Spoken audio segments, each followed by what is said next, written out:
বন্ধুরা নমস্কার, আমি আশুতোষ সর্দার। আজ একটা প্রোডাক্ট ফরএভার লিভিং প্রোডাক্টের ফরএভার প্রো বি প্রোবায়োটিক। আজকের দিনে এই প্রোবায়োটিক এই সাবজেক্টটা খুব গুরুত্বপূর্ণ হয়ে গেছে। তার কারণ আপনারা জানেন, যেভাবে খাবার নষ্ট হয়েছে, যেভাবে তার নিউট্রিশনাল ভ্যালু কমে গেছে, যতটুকুই পাচ্ছি আমার শরীর ততটুকুও কিন্তু ওটাকে অ্যাবজর্ব করতে পারছে না। কেন? তার কারণ আমার শরীরে ব্যাড ব্যাকটেরিয়া প্রচুর পরিমাণে বেড়ে গেছে এবং ওই ব্যাড ব্যাকটেরিয়া খাবারের যে নিউট্রিশনাল ভ্যালু রয়েছে সেটাকে কিন্তু অ্যাবজর্ব হতে দিচ্ছে না। আচ্ছা, ব্যাড ব্যাকটেরিয়া বাড়লো কেন? তার কারণ হচ্ছে আমরা অধিকাংশ সময় কখনো না কখনো অ্যান্টিবায়োটিক ইউজ করছি এবং অ্যান্টিবায়োটিকের মূল কাজ থাকে সেটা হচ্ছে ব্যাকটেরিয়া ভাইরাসকে ধ্বংস করা। একবারও দেখে না গুড না ব্যাড, তাই না? এবার কথা হচ্ছে, যখন আমরা অ্যান্টিবায়োটিক ইউজ করছি তখন মূলত গুড ব্যাকটেরিয়া আগে মারা যায়, কারণ ব্যাড তো ব্যাডই হয়, সে তো সার্ভাইভ করে যায়, তাই না? এবার দিয়ে আমাদের শরীর প্রত্যেকটা মুহূর্তে প্রচুর টক্সিনের মুখোমুখি হচ্ছে, তাতেও গুড ব্যাকটেরিয়া মারা যাচ্ছে, যার ফলে আমার শরীরে গুড ব্যাকটেরিয়ার কিন্তু একটা টান তৈরি হয়ে যাচ্ছে। এই গুড ব্যাকটেরিয়া বা ব্যাড ব্যাকটেরিয়া যেটারই কথা বলি না কেন, এদের মূল কাজের জায়গা কোনটা? এদের মূল কাজের জায়গা হচ্ছে কোলন, ইন্টেস্টাইন। এবারে মার্কেটে প্রচুর কোম্পানি রয়েছে যারা কি করছেন, যারা এই গুড ব্যাকটেরিয়ার সাপ্লাই করছেন তাদের ক্যাপসুলের মাধ্যমে। আমরাও গুড ব্যাকটেরিয়া নিয়েই কথা বলছি। দুটোর মধ্যে ফারাক কি?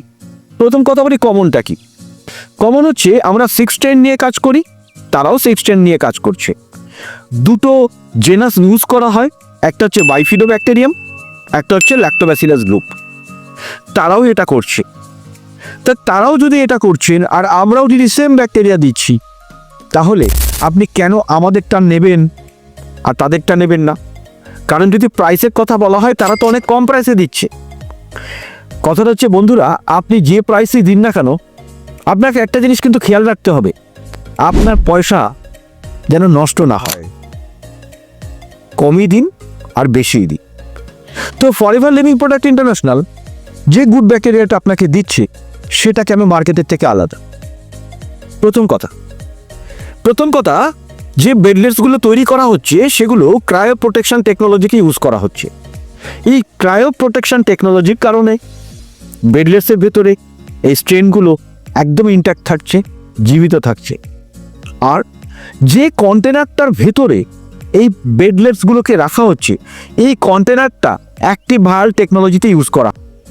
যখন অ্যাক্টিভ ভায়াল টেকনোলজি থ্রু এটাকে তৈরি করা হচ্ছে, তো এর ভেতরে যে বেডলেটসগুলো রয়েছে তার ভেতরে যে গুড ব্যাকটেরিয়া রয়েছে সেগুলো কিন্তু ইনট্যাক্ট থাকে।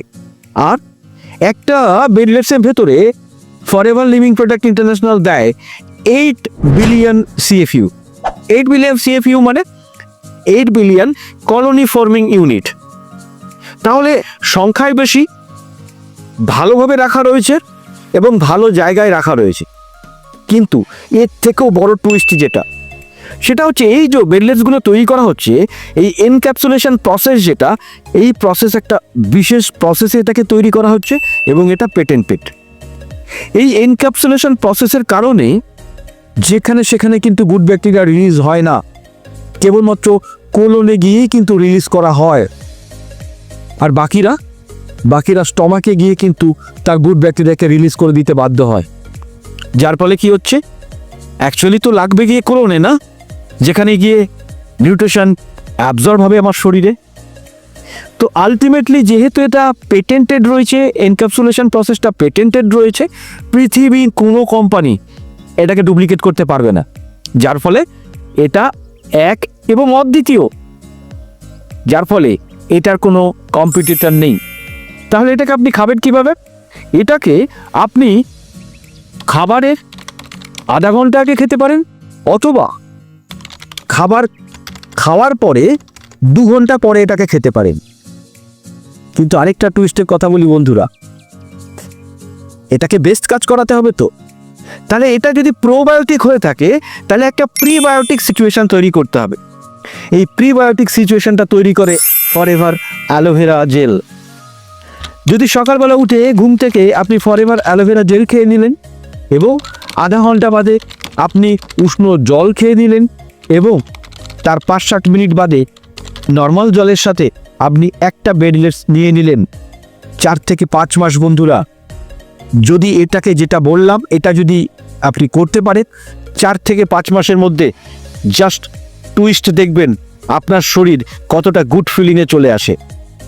কারণ আমার মনে হয় সাকসেস মানে হচ্ছে প্রত্যেকটা মুহূর্তকে সুন্দর কাটানো, অস্বস্তি নিয়ে নয়। তো প্রত্যেকটা মুহূর্তে যদি অস্বস্তির মধ্যে রয়েছেন তাহলে অবশ্য করে যদি সুস্থতার রাস্তায় ফিরতে হয় অ্যাক্টিভ প্রোবি। বাই দ্য ওয়ে, এটা কোনো মেডিসিন নয়, না মেডিসিন না মেডিসিনের সাবস্টিটিউট। তো আপনার পরিবারে নিশ্চয়ই আগামী দিন থেকেই শুরু হচ্ছে ফরএভার অ্যাক্টিভ প্রোবি।